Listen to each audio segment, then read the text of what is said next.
அம்புலிமாமா மகாபாரதம் 36ஆம் பகுதி. சாவித்திரி சத்தியவான் கதை. பாண்டவர்கள் சைந்தவனை அவமானப்படுத்தி அனுப்பிய பின் காமியகவனத்தில் வசித்து வரும்போது மார்க்கண்டேயர் வந்தார். தர்மராசர் அவரிடம் தாங்கள் படும் கஷ்டங்களையும் தங்களுடன் திரௌபதியும் படும் துன்பங்களையும் கூறி, மகாத்மாவே, முற்காலத்தில் எந்த பதிவிரதையாவது திரௌபதியைப் போல கஷ்டங்கள் பட்டிருக்கிறாளா என்று கேட்டார். அப்போது மார்க்கண்டேயர் பாண்டவர்களுக்கு சாவித்திரியின் கதையை இவ்வாறு கூறினார். முற்காலத்தில் மத்ர தேசத்தை அசுவபதி என்ற தர்மாத்மா ஆட்சி செய்து வந்தார். அவருக்கு சந்தானம் இல்லை. ஆகையால் அவர் கடுமையான நியமங்களுடன் சாவித்திரி தேவியை உபாசித்து ஹோமங்கள் செய்தார். இறுதியில் ஹோம குண்டத்திலிருந்து சாவித்திரி தேவி காட்சியளித்து என்ன வேண்டும் என்று கேட்டாள். அதற்கு அசுவபதி, தேவி, வம்சத்தை ஈடேற்றும் குமாரர்கள் வேண்டும் என்றார். அரசே, உமது விருப்பத்தை அறிந்து நான் முன்னதாகவே பிரம்ம தேவரிடம் கேட்டேன். அவர் உமக்கு ஒரு மகளை அளிக்க மட்டுமே சம்மதித்தார். எனவே நீர் அதையே மகாபிரசாதமாக கருதி திருப்தி அடைவீராக என்று கூறி சாவித்திரி தேவி மறைந்தாள். அசுவபதி தவத்தை முடித்துக்கொண்டு நகரத்திற்கு திரும்பி வந்து வழக்கம் போல் அரசாட்சி செய்து வரும் வேளையில் அவரது மனைவி மாளவி கருவுற்று ஒரு சுபமுகூர்த்தத்தில் அழகான பெண் குழந்தையை பெற்றெடுத்தாள். அசுவபதி அக்குழந்தைக்கு ஜாதகர்மங்கள் செய்வித்து சாவித்திரி என்று பெயரிட்டார். சாவித்திரி மிகவும் செல்லமாக வளர்ந்து நாளுக்கு நாள் அழகில் சிறந்து விளங்கி காண்பவர்களுக்கு எந்த தேவலோகத்து பெண்ணோ சாவித்திரி தேவியே நேரில் மானிட ஜென்மம் எடுத்திருக்கிறாளோ என்று மயக்கம் ஏற்படும்படியாக உருவானாள். ஒருநாள் அசுவபதி அவளிடம், அம்மா, உனக்கு திருமண வயது வந்துவிட்டது. எந்த காரணத்தினாலோ ஒரு இளவரசன் கூட உன்னை திருமணம் செய்து கொள்ள வருகிறான் இல்லை. உனக்கு ஏற்ற கணவனை நீயே தேர்ந்தெடுத்து என்னிடம் சொல். நான் உன்னை அவனுக்கு அளித்து எனது தருமத்தை நிறைவேற்றிக் கொள்வேன் என்றார். சாவித்திரி தன் கணவனாக தகுந்தவனை தேடிக்கொண்டு தேரிலேறி ராஜரிஷிகள் வசிக்கும் ஆசிரமங்கள் வழியே புறப்பட்டாள். சாவித்திரி அவ்வாறு சஞ்சரித்துக் கொண்டிருக்கும் போது ஒருநாள் அசுவபதியிடம் நாரத மாமுனிவர் வந்து உலக சம்பவங்களை கூறத் தொடங்கினார். நாரதர் இருக்கும்போதே சாவித்திரி தன் பயணத்தை முடித்துக்கொண்டு வீட்டிற்கு திரும்பி வந்தாள். அவள் தன் தந்தைக்கும் நாரதருக்கும் நமஸ்காரம் செய்து நிற்கும் வேளையில் நாரதர் அசுவபதியிடம், அரசே, உமது மகள் எங்கு சென்று வருகிறாள்? தகுந்த வயதை அடைந்த இந்த பெண்ணுக்கு இன்னும் திருமணம் செய்யாதது ஏன் என்று கேட்டார். முனீந்திரரே, இவளை கணவனை தேடிக்கொண்டு வர அனுப்பினேன். யாரை தேர்ந்தெடுத்து வந்திருக்கிறாள் என்று கேட்டு தெரிந்து கொள்ள வேண்டும் என்று கூறியவாறு அசுவபதி தன் மகளிடம், அம்மா, நீ சென்ற காரியம் முடிந்ததா என்றார். சாவித்திரி தந்தையிடம் இவ்வாறு கூறினாள். வெகு காலமாக சால்வ தேசத்தை ஆண்ட துமத்சேனர் என்ற மகாராஜாவுக்கு முதுமையில் ஒரு மகன் பிறந்தான். துமத்சேனருக்கு துரதிருஷ்டவசமாக குருட்டுத்தன்மை ஏற்பட்டது. அதை ஆதாரமாக கொண்டு துமத்சேனரிடம் முன்பு தோற்ற எதிரிகள் அவரது ராஜ்யத்தை கவர்ந்து கொண்டார்கள். அந்த முதிய அரசர் தன் முதிர்ந்த மனைவியையும் சிறு மகனையும் அழைத்துக் கொண்டு ஆரண்யங்களில் வசித்து தவம் செய்து கொண்டிருக்கிறார். சிறுவயது முதலே ஆசிரமங்களில் வளர்ந்த துமத்சேனரின் மகன் முனிக்குமாரனைப் போல் வளர்ந்து கொடிய புத்தி சிறிதுமின்றி எப்போதும் உண்மையையே பேசிக்கொண்டு சத்தியவான் என்று பெயர் பெற்றுள்ளான். நான் அந்த சத்தியவானை எனது கணவனாக தேர்ந்தெடுத்து திரும்பி வந்தேன். இந்த வார்த்தையை கேட்டவுடனே நாரதர், ஐயோ பாவம், சாவித்திரி அறியாமல் அந்த இளைஞனை கணவனாக தேர்ந்தெடுத்துவிட்டாள் என்றார். அப்போது அசுவபதி, முனீஸ்வரரே, உமக்கு தெரியாதது என்று எதுவும் இல்லை. இந்த சத்தியவான் எத்தகையவன்? அவனது குணமும் தோற்றமும் சீலமும் எத்தகையவை என்று கேட்டார். அதற்கு நாரதர், அரசே, துமத்சேனரின் மகன் தன் தாய் தந்தையரைப் போலவே சத்திய விரதம் பூண்டவன். அவன் குதிரைகளின் பொம்மைகளை மிக நன்றாகச் செய்வான். ஆகையால் அவனை சித்ராசுவன் என்றும் அழைப்பார்கள். அவனது அழகும் சிறப்பும் அசுவினி தேவர்களுக்கு குறைந்தவை அல்ல. சகல சட்குணங்களும் பொருந்தியவன். ஆனால் அவனது ஆயுள் இன்னும் 1 ஆண்டு மட்டுமே உள்ளது. இன்று முதல் சரியாக ஓர் ஆண்டு கழியும் போது அவனது வாழ்க்கை முடிந்துவிடும் என்றார். இந்த வார்த்தைக்கு அசுவபதி கலக்கமடைந்து, அம்மா, அந்த அற்ப ஆயுள் கொண்டவனை விட்டுவிட்டு வேறு யாரையாவது தேர்ந்தெடு என்றார். ஒருமுறை மனம், வாக்கு, காயம் ஆகிய 3இன் தூய்மையுடன் ஒருவரை தேர்ந்தெடுத்த பிறகு அவர் அற்ப ஆயுள் கொண்டவராயினும் நீண்ட ஆயுள் கொண்டவராயினும் நற்சீலம் உடையவராயினும் தீய சீலம் உடையவராயினும் மற்றொருவரை தேர்ந்தெடுப்பது சாத்தியம் இல்லை. நான் சத்தியவானை விட்டுவிட்டு மற்றொருவரை தேர்ந்தெடுக்க மாட்டேன். என்னை அவனுக்கே அளித்து திருமணம் செய்து வையுங்கள் என்றாள் சாவித்திரி தந்தையிடம். நாரதரும் அசுவபதியிடம், அரசே, உமது மகள் உறுதியான முடிவு கொண்டவள். அவள் மனதை மாறுவது உம்மால் முடியாது. என்னை கேட்டால் இன்றைய அரசர்களில் சத்தியவானுக்கு நிகரானவன் என்று கூறக்கூடியவன் எவனும் இல்லை. சாவித்திரியை அவனுக்கே அளித்து திருமணம் செய்து வையும். அவளது புண்ணியம் நன்மையாக இருந்தால் சத்தியவான் நீண்ட ஆயுள் பெறக்கூடும். சுபமஸ்து என்று கூறி சொர்க்கத்திற்கு சென்றுவிட்டார். நாரதர் கூறியபடி அசுவபதி தன் மகளை சத்தியவானுக்கு அளித்து திருமணம் செய்ய நிச்சயித்து சாவித்திரியை அழைத்துக் கொண்டு பந்து மித்திர பரிவாரங்களுடன் துமத்சேனரின் ஆசிரமத்திற்கு சென்றார். வயோதிகரும் முதியவருமான துமத்சேனர் ஒரு மருத மரத்தின் நிழலில் அமர்ந்திருந்தார். அசுவபதி அவரிடம், மகாராஜாவே, என் மகள் சாவித்திரியை உமது மகனுக்கு அளித்து திருமணம் செய்ய நிச்சயித்து வந்துள்ளேன். இவளை உமது மருமகளாக ஏற்றுக்கொள்ளும் என்றார். அரசே, நாங்கள் ராஜ்யத்தை இழந்து இந்த ஆரண்யத்தில் வாழ்ந்து வருகிறோம். உமது மகள் மென்மையானவள். எங்களுடன் கஷ்டங்களை பட முடியுமா என்றார் துமத்சேனர். இன்ப துன்பங்கள் மனிதனின் கட்டுப்பாட்டில் இருப்பவை அல்ல. அந்த வார்த்தை என் மகளுக்கு தெரியும். கஷ்ட சுகங்களை பற்றி சிந்தித்தே வந்தோம். என் மகளும் உமது மகனும் ஒருவருக்கொருவர் தகுந்தவர்கள். நாம் சம்பந்தம் செய்து கொள்வோம் என்று அசுவபதி என்றார். துமத்சேனர் சந்தோஷமடைந்து தன் ஆசிரமத்தில் உள்ள முனிவர்கள் அனைவரையும் அழைத்து நல்ல முகூர்த்தத்தில் சாவித்திரி சத்தியவான்களின் திருமணத்தை நடத்தி வைத்தார். அசுவபதி தன் நகரத்திற்கு திரும்பிச் சென்றார்.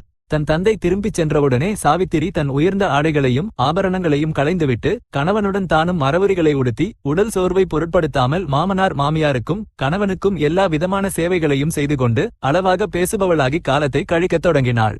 ஆனால் அவள் தன் கணவனின் ஆயுள் ஒவ்வொரு நாளாக குறைந்து வருவதை கணக்கிட்டுக் கொண்டே இருந்தாள். நாரதர் கூறியபடி சத்தியவானின் ஆயுட்காலம் இன்னும் 4 நாட்கள் உள்ளதென இருக்கும்போது அவள் 3 இரவுகள் உண்ணாநோன்பை தொடங்கினாள். அம்மா, இயல்பாகவே மென்மையானவள் நீ. இத்தகைய விரதத்தை ஏன் தொடங்கினாய்?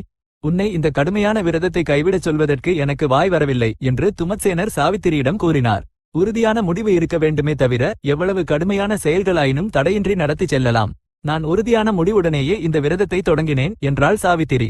சாவித்திரிக்கு உண்ணாநோன்பின் சோர்வை விட தன் கணவனுக்கு மரணம் வரப்போகிறது என்ற துயரமே அதிகமாக இருந்தது. 3 இரவுகளும் கழிந்தன. நாரதர் கூறியபடி சத்தியவானின் வாழ்க்கையில் இறுதி நாள் விடிந்தது. அன்று சாவித்திரி விடியும் போதே எழுந்து சூரியோதயம் ஆனவுடன் நெருப்பை மூட்டி ஹோமம் செய்து ஆசிரமத்தில் உள்ள மாமனார் மாமியாருக்கும் மற்ற பெரியவர்களுக்கும் நமஸ்காரங்கள் செய்து தீர்க்க சுமங்கலி பவ என்று ஆசீர்வாதங்களைப் பெற்று கணவனுக்கு வரப்போகும் மரணத்தைப் பற்றி சிந்தித்துக் கொண்டு துயரத்துடன் அமர்ந்திருந்தாள். அம்மா, உனது விரதம் முடிந்துவிட்டது அல்லவா, உண்ணாநோன்பை முடிக்காதது ஏன் என்று மாமனார் மாமியார் சாவித்திரியை கேட்டார்கள். இந்த விரதத்திற்கு சூரிய அஸ்தமனம் ஆன பிறகே உண்ணாநோன்பை முடிக்க வேண்டும் என்று சாவித்திரி பதில் கூறினாள். சத்தியவான் சமித்துகளையும் பூக்களையும் பழங்களையும் கொண்டு வருவதற்காக கோடாரியை தோளில் வைத்துக்கொண்டு ஆரண்யத்திற்கு புறப்பட்டுக் கொண்டிருந்தான். அப்போது சாவித்திரி அவனை நெருங்கி, நானும் வருகிறேன். இன்று உன்னை விட்டு பிரிந்திருக்க மனம் ஒப்பவில்லை என்றாள். பித்து பிடித்தவளே, காடு எப்படி இருக்கும் என்று உனக்கு தெரியாது. அங்கிருக்கும் பாதைகள் முழுவதும் கற்களும் முட்களும் இருக்கும். அதுவல்லாமல் 3 நாட்களாக உண்ணாநோன்பு இருந்து சோர்வடைந்து இருக்கிறாய் என்றான் சத்தியவான். உண்ணாநோன்பினால் எனக்கு எந்த சோர்வும் இல்லை. ஏனோ எனக்கு இன்று ஆரண்யத்தில் சுற்ற வேண்டும் என்று தோன்றியது. ஆட்சேபனை சொல்ல வேண்டாம் என்றாள் சாவித்திரி. உன் விருப்பம். ஆனால் என் அம்மாவும் அப்பாவும் சம்மதித்தால் அப்படியே என் பின்னால் வா. தவறு என் மீது இருக்காது என்றான் சத்தியவான்.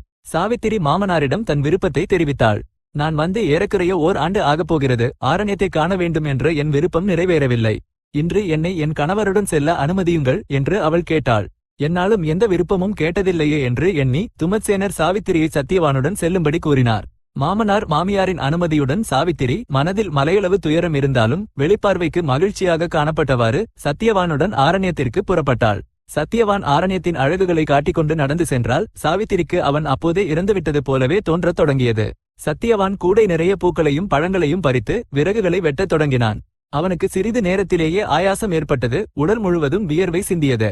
அவன் கோடாரியை அப்பால் போட்டுவிட்டு சாவித்திரியின் அருகில் வந்து தலை பிளந்து விடுகிறது, உடல் தள்ளாடுகிறது. நிற்க முடியாமல் இருக்கிறேன், சிறிது நேரம் படுத்துக் கொள்கிறேன் என்றான். சாவித்திரி அவனது தலையை வைத்துக் கொள்ள தன் மடியை கொடுத்து படுக்க விட்டாள். சிறிது நேரத்திற்கு பிறகு சத்தியவானின் அருகில் சாவித்திரிக்கு ஓர் உருவம் காணப்பட்டது. அந்த நபர் கருப்பாக சிவந்த கண்களைக் கொண்டு நீல நிற ஆடைகளை அணிந்து கையில் பாசக்கயிற்றை பிடித்துக் கொண்டு பார்ப்பதற்கு பயங்கரமானவராக இருந்தார். அவரை பார்த்தவுடனே சத்தியவானின் தலையை தன் மடியிலிருந்து எடுத்து கீழே வைத்துவிட்டு எழுந்து நின்று நமஸ்காரம் செய்து, ஐயா, நீர் யார், எதற்காக வந்தீர் என்று கேட்டாள் சாவித்திரி. அம்மா, நான் யமன், நீ பதிவிரதை என்பதால் என்னை பார்க்க முடிந்தது. சத்தியவானுக்கு ஆயுள் முடிந்துவிட்டது. அவன் சிறந்த தர்மாத்மா ஆகையால் அவனுக்காக தூதர்களை அனுப்பாமல் நானே நேரடியாக வந்தேன் என்று கூறியவாறு யமன் தன் பாசக்கயிற்றால் சத்தியவானின் உடலிலிருந்து கட்டைவிரல் அளவிலான ஜீவனை இழுத்துக்கொண்டு தென்திசையாக புறப்பட்டார். சாவித்திரி தன் கணவனின் உடலை பத்திரப்படுத்திவிட்டு யமனின் பின்னால் புறப்பட்டாள். யமன் அவளை திரும்பி போகச் சொன்னார். ஆனால் சாவித்திரி தன் கணவர் எங்கு சென்றால் தானும் அங்கேயே செல்வேன் என்றும் அதுவே தன் தருமம் என்றும் கூறினாள். யமன் சந்தோஷமடைந்து சாவித்திரியிடம், உன் கணவனின் உயிரை தவிர வேறு ஏதேனும் வரத்தை கேட்டுக்கொள் என்றார். என் மாமனார் முதியவராகவும் குருடராகவும் ஆகிவிட்டார். அவருக்கு பார்வையையும் உடல் பலத்தையும் அருளுங்கள் என்றாள் சாவித்திரி. யமன் அப்படியே ஆகட்டும் என்றார். ஆனால் சாவித்திரி யமனை பின்தொடர்வதை நிறுத்தவில்லை.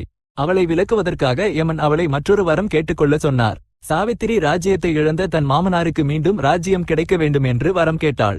யமன் அப்படியே ஆகட்டும் என்றார். அப்போதும் அவள் யமனின் பின்னால் செல்வதை நிறுத்தவில்லை. யமன் அவளை மற்றொரு வரம் கேட்கச் சொன்னார். சாவித்திரி தன் தந்தைக்கு புத்திர சந்தானம் கேட்டாள். யமன் அசுவபதிக்கு 100 குமாரர்கள் பிறக்கும்படி வரம் அளித்தார். அப்படியிருந்தும் சாவித்திரி திரும்பி போகவில்லை என்பதை கவனித்த யமன் அவளுக்கு 4வது வரம் அளிப்பதாக கூறினார். சாவித்திரி தனக்கும் சத்தியவானுக்கும் வம்சவிருத்தி ஏற்படும்படியாக 100 குமாரர்களை அருளும்படி கேட்டாள். உனக்கு 100 குமாரர்கள் பிறப்பார்கள். இனி திரும்பிச் செல் என்றார் யமன். அப்படியானால் என் கணவனின் உயிரை திருப்பிக் கொடுத்து விடுங்கள் என்றாள் சாவித்திரி. யமன் சத்தியவானின் உயிரை திருப்பிக் கொடுத்துவிட்டு சென்றுவிட்டார். சாவித்திரி தன் கணவனின் உடல் இருந்த இடத்திற்கு திரும்பி வந்து அவனது தலையை தன் மடியின் மீது வைத்துக்கொண்டு அமர்ந்தாள். சிறிது நேரத்திற்கு பிறகு சத்தியவான் கண்களை திறந்து சாவித்திரியின் முகத்தை பார்த்து, நான் வெகு நேரம் தூங்கிவிட்டேனா? என்னை யாரோ கருமையானவர் வெகு தூரம் அழைத்துச் சென்றது போல் கனவு வந்தது என்றான். அதையெல்லாம் பிறகு சொல்கிறேன். இருட்டி வருகிறது. நீ எழுந்து நடக்க முடிந்தால் நாம் ஆசிரமத்திற்கு போவோம் என்று சாவித்திரி கூறினாள். அவனை சாவித்திரி எழுப்பி நிற்க வைக்க வேண்டியதாயிற்று.